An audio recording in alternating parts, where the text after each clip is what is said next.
Fisiologia da corrida de rua. E hoje nós vamos abordar um assunto bem importante e pertinente. Como ler e interpretar os valores do VO2 máximo. Acompanhe a postagem de hoje.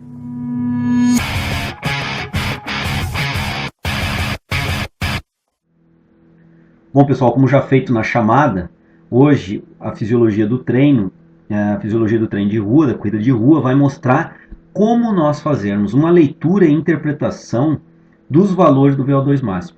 Quanto a VO2 máximo, o Treino em Foco já fez postagens anteriores a respeito desse assunto. Hoje eu vou reiterar alguns aspectos e a abordagem mais principal, a mais importante, é ler e interpretar as unidades de medida do VO2 máximo. Podemos entender melhor o que aquelas unidades de medida estão representando. Então vamos lá. Primeiramente, o VO2 máximo é a capacidade máxima de consumir o oxigênio, ou seja, o ar ambiente onde o gás oxigênio está presente. O indivíduo deve consumir esse oxigênio em capacidade máxima, em sua capacidade máxima de absorver esse oxigênio, de transportar esse oxigênio pelo corpo e utilizar esse oxigênio nas fibras musculares, tecido metabolicamente mais ativo durante um esforço aeróbio, e utilizar esse oxigênio na produção de energia rentável ao trabalho muscular. Então vamos interpretar que o VO2 máximo em sua capacidade, o organismo em sua capacidade máxima de absorver o oxigênio a nível respiratório, o transporte desse oxigênio é em nível cardiovascular, onde entra aí miocárdio, entra a questão vascular, onde entra fluxo sanguíneo, débito cardíaco, questões que nós já abordamos. Aqui na absorção entram questões como o diafragma, entram questões como a hiperventilação, entram questões como alvéolos pulmonares, dentre outros. E a utilização se refere ao oxigênio já na fibra muscular e sendo utilizado em maximização, em processo máximo de utilização. Aí nós representamos aqui algumas questões internas da fibra, como as mioglobinas, como as mitocôndrias, organelas celulares extremamente importantes para a metabolização do oxigênio, do oxigênio na glicose aeróbica e também na gordura. Muito bem, aqui nós temos um gráfico também representando um pouco essa ideia, onde nós temos o consumo de oxigênio no eixo vertical e no eixo horizontal nós temos a intensidade do exercício, e aqui eu complementei colocado como, por exemplo, km por hora. Nós podemos perceber que numa velocidade baixa em km por hora, o consumo de oxigênio também é baixo. Conforme nós aumentamos a velocidade desse deslocamento, dessa corrida, nós vamos percebendo que o consumo de oxigênio ele vai paulatinamente também se elevando, até um ponto máximo, aonde nesse ponto foi aumentada a intensidade do exercício até esse patamar, até esse ponto, uma velocidade específica, e houve, ao longo desse aumento da velocidade, um aumento do consumo de oxigênio. Porém, a partir desse momento, se a velocidade for aumentada, não haverá um aumento do consumo de oxigênio. Logo, nesse momento, o organismo se encontra na sua capacidade máxima de absorver, transportar e utilizar o oxigênio, pois se a partir desse ponto aumentarmos a intensidade, não haverá um consumo maior de oxigênio, pois não há condições de se consumir mais oxigênio. A outra ideia, até relativamente simples, é que nós apresentamos novamente o aumento da velocidade em km por hora, e no indivíduo, num pré-programa de treinamento, ele apresenta um VO2 máximo em torno da velocidade de 12 km por hora. Pois, quando de 12 km por hora, partindo dos 6 km por hora de caminhada e entrando na corrida, conforme for aumentando a velocidade de 6 km por hora para 8, para 8 km por hora, para 10 km por hora e assim sucessivamente até 12, o consumo de oxigênio também foi progressivamente aumentando. O seu VO2 foi progressivamente aumentando. Até o ponto dos 12 km por hora, onde houve um aumento de 12 para 13 km por hora e não houve uma modificação no consumo de oxigênio, que aqui está em torno de 45 ml por quilograma por minuto, o consumo de oxigênio. Isso no indivíduo pré-início de um programa de treinamento aeróbio. Vamos imaginar que esse programa de treinamento aeróbio perdure por em torno de 6 meses. Nós podemos entender que esse indivíduo, obviamente, se o treinamento foi bem executado e bem prescrito, esse treinamento desenvolveu capacidade aeróbia nesse indivíduo, melhorando seu VO2 máximo. E é o que nós podemos perceber agora aqui em vermelho. Conforme a velocidade foi aumentando, obviamente o consumo de oxigênio foi aumentando, e quando chegamos aos 12 km por hora e partimos para 14 km por hora, houve ainda um aumento do consumo de oxigênio. esse aumento do consumo de oxigênio só obteve seu patamar máximo aos 16 km por hora, aonde o consumo de oxigênio era praticamente 60 ml por quilograma por minuto, e não houve aumento desse consumo de oxigênio quando a velocidade passou de 16 para 17 km por hora. Então o VO2 máximo, nesse gráfico, ele é representado que ele é treinável, ele é modificável, ele é modulável, em função, obviamente, do nível de condicionamento físico do indivíduo. Imaginando aqui um indivíduo pré-início de programa de treinamento e pós-programa de treinamento de 6 meses, houve uma melhora bem significativa no seu VO2 máximo. A ideia é como interpretarmos esses valores.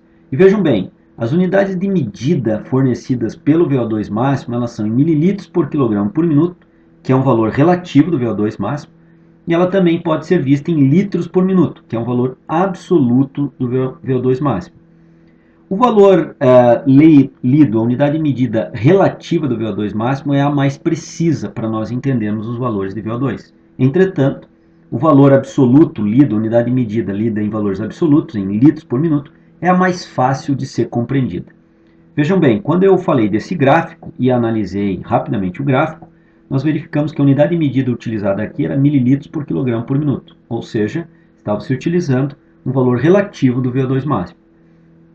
A ideia é, a partir desse ponto, nós entendermos claramente como funciona e o que é esses mililitros por quilograma por minuto, já que essa é a unidade de medida mais precisa do VO2 máximo. Para nós chegarmos lá, vamos começar primeiro analisando litros por minuto, o valor absoluto, já que ele é o valor mais fácil de ser inicialmente compreendido. Então vamos imaginar que o indivíduo faça um teste de VO2 máximo, pode ser um teste num ciclo ergômetro, como mostrado aqui, ou numa esteira rolante, correndo ou fazendo ciclismo, e digamos que o valor do VO2 máximo encontrado para o indivíduo foi de 4 litros por minuto. Ou seja, a cada 1 minuto de atividade aeróbia, o indivíduo consegue, no máximo, absorver, transportar e utilizar 4 litros de oxigênio nesse padrão temporal de 1 minuto. Então vejam bem, essa é a leitura do VO2 máximo em termos absolutos. No padrão de 1 minuto, 4 litros de oxigênio é o máximo que o indivíduo consegue absorver. Muito bem, mas agora nós podemos fazer uma pergunta para nós avançarmos na ideia das unidades de medida do VO2 máximo e na leitura dos valores de VO2 máximo. Mas quanto é absorvido para cada quilograma de peso corporal? Essa é a ideia. Se aqui 4 litros por minuto de oxigênio são absorvidos, transportados e utilizados no padrão temporal de 1 minuto, agora nós podemos nos perguntar quanto que é consumido para cada 1 quilo do peso corporal e não para todo o peso corporal do indivíduo. Então vamos lá, nós vamos manter a pergunta e vamos primeiro fazer uma rápida análise de transformação de 4 litros por minuto, que é o consumo do oxigênio que nós colocamos hipoteticamente para aquele indivíduo, e vamos transformar os 4 litros em mililitros. Então, nós sabemos que 1 litro são 1000 mililitros, nós temos 4.000 mililitros de oxigênio consumidos a cada 1 minuto, e isso é a capacidade máxima do organismo em absorver, transportar e utilizar. Mas ainda em relação à pergunta, nós temos que transformar esses 4.000 mililitros, que é uma absorção para todo o peso corporal do indivíduo, para cada 1 quilo desse peso corporal. Como que nós temos que fazer isso? Nós trabalhamos com os 4.000 mililitros e dividimos pelo peso corporal do indivíduo. Ou seja, se 4.000 mililitros são absorvidos para todo o peso corporal, quanto que cada 1 quilo do peso corporal absorve? Basta dividirmos os 4.000 mililitros pelo peso corporal. Então aqui, sugerindo um peso de 67 quilos para o indivíduo, nós teríamos então 4.000 mililitros de consumo de oxigênio no padrão de 1 minuto, dividido pelo peso do indivíduo, nós temos na verdade 59,7, como resultado dos 4.000 divididos por 67. O que representa 59,7? Muito bem, 59,7 representa o valor de oxigênio consumido em 1 minuto para cada 1 quilo do peso corporal do indivíduo na unidade de medida em mililitros. Então, a leitura poderia ser feita da seguinte forma: 59,7 mililitros de oxigênio é o máximo que o indivíduo consegue absorver para cada 1 quilo do seu peso corporal no padrão temporal de 1 minuto. Ou ainda, nós podemos inverter a leitura dessa unidade de medida. Para um padrão temporal de 1 minuto, para cada 1 quilo do peso corporal do indivíduo, o máximo absorvido por ele é 59,7 mililitros de oxigênio. Ou ainda, nós podemos pensar que para cada 1 quilo do peso corporal do indivíduo, 59,7 mililitros de oxigênio é o máximo que ele consegue consumir no padrão temporal de 1 minuto. Então essa é a ideia da leitura da unidade de medida em mililitros por quilograma por minuto, que é o valor que nós chamamos relativo, pois o valor em mililitros aqui expresso para o VO2 máximo está configurado para 1 kg do peso corporal do indivíduo, está relativizado para 1 kg do peso corporal desse indivíduo. Qual é a vantagem disso? Vamos evoluir na interpretação. Mas quanto é absorvido para cada 1 kg do peso corporal para o indivíduo que pesasse 87 kg? Vamos imaginar que esse indivíduo, agora com 87 kg e não de 67 kg que nós analisamos antes, ele tem um VO2 máximo absoluto igual ao indivíduo anterior, ou seja, 4 litros por minuto, equivalendo então, portanto, a 4.000 mililitros por minuto. Vejam bem, os valores absolutos são exatamente os mesmos, entretanto o peso corporal do indivíduo é diferente. Quando nós evoluímos para responder essa pergunta, obviamente, e novamente, nós temos que dividir os 4.000 mililitros pelo peso corporal, e agora esses 4.000 mililitros que são absorvidos por minuto devem ser divididos por 87 quilos, já que esse é o peso corporal do indivíduo, para que nós saibamos, para cada 1 quilo do peso corporal dele, quanto que ele absorve de oxigênio. E aqui nós temos então o valor desse cálculo realizado, chegamos ao valor de 45,9. Muito bem, o que é o 45,9? Novamente, nós vamos cair na unidade de medida do VO2 máximo relativo. Então, as leituras. 45,9 mililitros de oxigênio é o máximo que esse indivíduo consegue absorver para cada 1 quilo do seu peso corporal no padrão temporal de 1 minuto. Lido de outra forma, para cada 1 minuto de atividade aeróbica extrema, o máximo que esse indivíduo consegue absorver para cada 1 quilo do seu peso corporal é 45,9 mililitros de oxigênio. Lido ainda de outra forma, para cada 1 quilo do seu peso corporal, 45,9 mililitros de oxigênio é o máximo que esse indivíduo consegue absorver no padrão temporal de 1 minuto.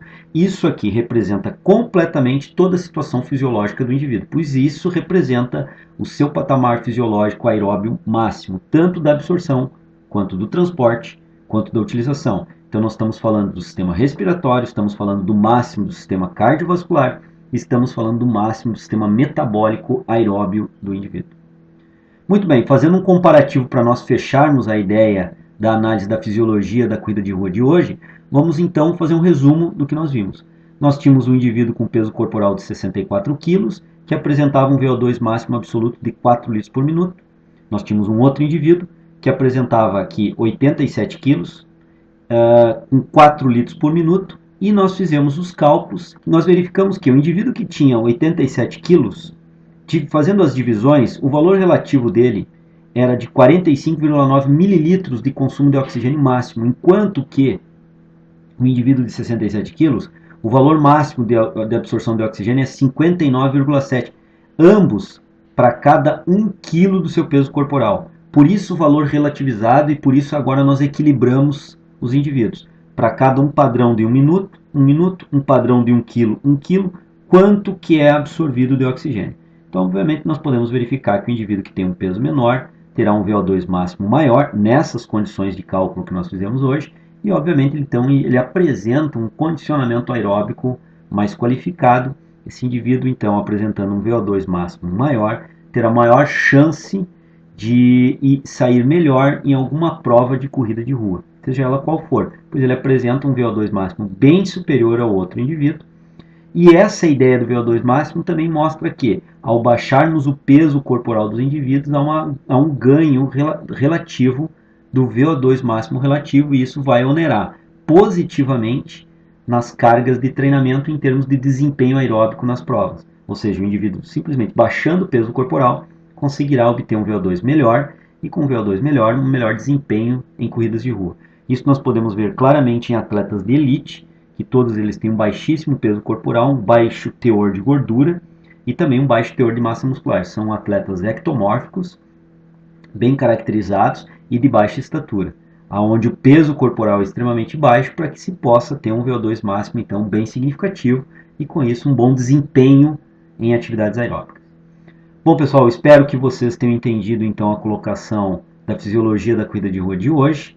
Era sobre a leitura do VO2 máximo, espero que tenha ficado claro para vocês. E numa próxima postagem nós vamos avançar nessas ideias de leitura das unidades de medida do VO2 máximo. Um grande abraço a vocês e aguardo vocês na próxima semana. Até lá. Vejam bem, o consumo de oxigênio ele começa primeiramente por nós entendermos a absorção do oxigênio. Ou seja, esse oxigênio ele se encontra no ar ambiente. Esse ar ambiente deve ser inalado através de um processo inspiratório. Através das vias aéreas superiores, esse ar ambiente penetrará via traqueia,